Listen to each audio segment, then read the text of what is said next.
Olá, tudo bem com vocês? Meu nome é Bruno e eu faço treinamento técnico no Instituto Adolfo Lutz de Bauru. E hoje nós vamos falar um pouquinho sobre a tricosporonose, uma doença invasiva, revisão de literatura da terapêutica e agentes etiológicos envolvidos. Bom, então vamos começar falando um pouquinho sobre o tricósporo. O tricósporo é uma levedura pertencente à classe dos basidiomycetos, compreendido em inúmeras espécies que habitam diferentes nichos ecológicos na natureza, sendo que este pode ser encontrado no solo, na água e em superfície corpórea de animais. No homem, este fungo pode fazer parte da microbiota de cavidade oral, microbiota gastrointestinal e, ocasionalmente, ele pode colonizar o trato respiratório e a pele. Em relação às espécies, nós temos mais de 50 descritas na literatura, sendo que 16 são consideradas de relevância clínica. A prevalência de tricósporo tem aumentado em grande escala nesses últimos anos, sendo esse considerado o segundo ou terceiro grupo de leveduras mais comumente isolados em laboratórios clínicos, detendo um total de 5,5 a 10,6% desses isolados. Bom, o tricósporo, ele é um fungo capaz de ocasionar a doença conhecida como tricosporonose, que é uma doença fúngica de caráter invasivo e acontece principalmente em ambientes hospitalares, naqueles pacientes neutropênicos, ou seja, são aqueles pacientes que apresentam sua condição imunológica deprimida, ou seja, pacientes portadores de câncer, doenças hematológicas, gravemente enfermos que recebem tratamento com corticosteroides, antibióticos ou qualquer outra condição que pode debilitar a sua capacidade imunológica. Em relação aos contribuintes para a disseminação, nós temos que o tricósporo ele é um fungo capaz de produzir biofilme, uma massa extracelular composta por carboidratos e proteínas, que confere ao fungo a capacidade de se aderir a substâncias inorgânicas. E essa adesão a materiais que são comumente utilizados em ambientes hospitalares contribuem para a sua disseminação, sendo que esses materiais são introduzidos no paciente. A respeito de exemplos, nós temos os catéteres, as soluções de hiperalimentação parenteral e os materiais protéticos.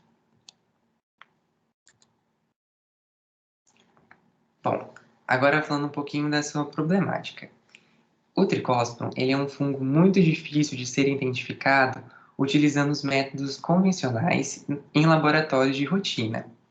O que acontece é que ele vem tendo uma ampla revisão taxonômica e diversas espécies vêm emergindo atualmente, tornando bem dificultosa essa identificação utilizando os métodos convencionais. Para que se tenha uma identificação precisa, é preciso ser feita essa identificação a partir dos métodos moleculares. Porém, esses métodos são caros e necessitam de pessoas especializadas, então eles estão restritos aos laboratórios de pesquisa. Em relação ao seu tratamento, a escolha dos antifúngicos também é um desafio, uma vez que o tricósporo ele apresenta uma suscetibilidade variável entre as espécies e dentro de uma mesma espécie.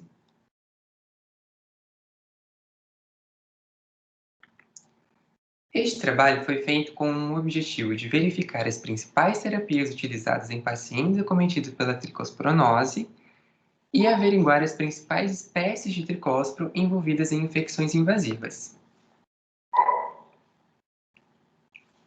Foi realizada uma revisão de literatura por meio da base de dados PubMed, com estudos dos últimos 10 anos, utilizando os seguintes descritores: tricósporo, tricosporonose, antifúngicos, terapia, fungemia e infecção invasiva. Bom, então agora nós chegamos no resultado dessas revisões de literatura. Nós dividimos em diversos gráficos para que fosse melhor a visualização desses resultados. O primeiro gráfico expressa a terapia antifúngica dos casos de tricósporo revisados na literatura neste período de 10 anos. Bom, então analisando este gráfico, nós temos todos os antifúngicos utilizados para tratar a tricosporonose neste período.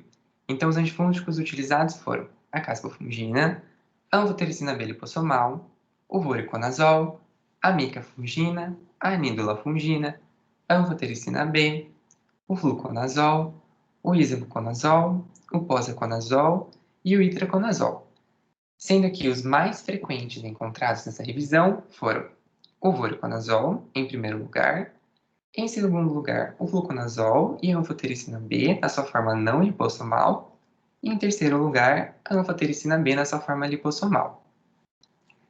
Agora, em relação à eficiência apresentada pelo voriconazol, que foi aquele antifúngico mais encontrado nessa revisão, nos casos de tricosporanose revisados na literatura, nós temos que esse foi eficiente em 78% dos casos, mas não apresentou uma resolução em 22% dos casos. Em relação aos materiais clínicos de isolamento de tricósporo dos casos revisados na literatura, nós temos que o sangue foi o material mais comumente isolado para que fosse feito a identificação, a colonização do tricósporo, seguido pelo pus de lesão endotelial e pelas colônias obtidas a partir dos catéteres. Em relação à distribuição das espécies de tricósporo de casos de tricosporanose revisados na literatura em um período de 10 anos, nós temos que 69% dos tricósporons isolados são da espécie Assarri e 7%, em segundo lugar, são da espécie de Tricosporum inquin. Bom, agora, em relação à distribuição dos estudos de caso de tricosporanose, de acordo com o seu ano de publicação, nós temos que, em primeiro lugar, os trabalhos publicados no ano de 2019 e de 2015 estão empatados com 17%, e em segundo lugar, nós temos trabalhos publicados em 3 anos diferentes, correspondendo a 12%. São os anos de 2018, 2017 e 2012. Bom, para concluirmos esse trabalho, nós temos que a espécie de maior frequência causando infecções foi a espécie de Trichosporium assarri. O antifúngico que apresentou melhores resultados frente às infecções nos casos revisados foi o voriconazol, e este também foi aquele mais frequentemente utilizado no tratamento da tricosporanose.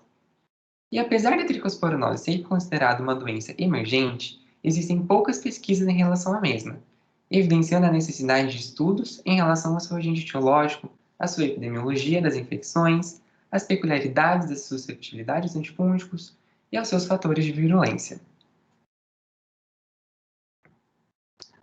Muito obrigado por terem assistido essa apresentação até o final e eu espero muito que vocês tenham gostado. Tenham um bom dia.